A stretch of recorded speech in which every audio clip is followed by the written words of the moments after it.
What's up guys, Eli here. Today I'm going to be doing a review of Mosquitoman. Mosquitoman was released in 2005 for the Syfy channel, originally as Mansquito.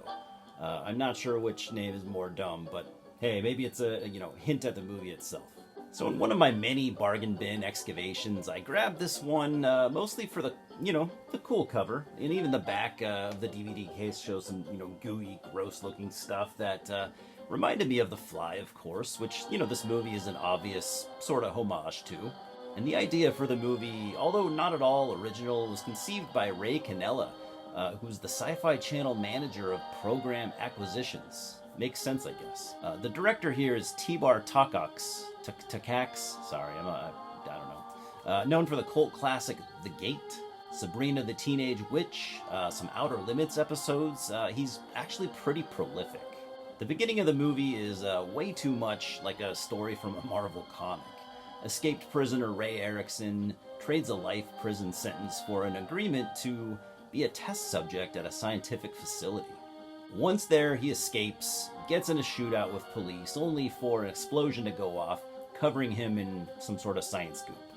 Ray then tunnels his way out of the place and immediately begins his transformation. Still probably better than going to prison. While some CGI was used in the scene, his new bug arm was practical, so that was cool by me. But then he gets to his old apartment and finishes his transformation, where we get some lazy PS3 level Syfy channel CGI. Boom! He's now a full-blown insect man, and now you're watching a rubber monster movie, and the fully, practical monster suit actually, it looks fairly cool. It's drippy and squishy looking, very 1980s, and they should have saved some money and, skipped the transformation scene altogether. One of the other main characters is Jennifer, one of the scientists working on the experimental project. She was in the part of the lab that the explosion happened in, so she was exposed to the same radiation that Ray was. And she seems to be going through a transformation as well, but at a much slower pace.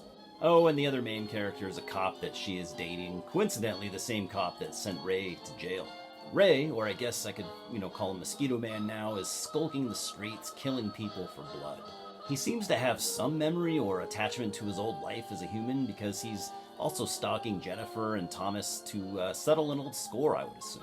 Jennifer starts to get a heightened sense of smell and a craving for blood, but she seems to not really have any idea why at this point so far. Thomas is trying to track down Ray while investigating the murders that he is sure Ray is responsible for. So I'm not really a fan of the majority of these Syfy channel movies. Some are fun, but let's be honest, most are just disposable garbage. As usual with these, the characters, can be completely unlikable, and the acting is bordering on laughably bad. I mean, we all love a so bad it's good type movie, but this is just bad, lazy, and just didn't really need to exist. I guess these Syfy channel originals are just usually not for me. That said, the third act is kind of a blast. You get to see Mosquitoman dismember his way through police officers with little effort, just chewing through them. It actually gets pretty brutal and gory and almost makes you forget about every other aspect of this movie. So that's less than a third of the movie that's enjoyable, at least in my opinion.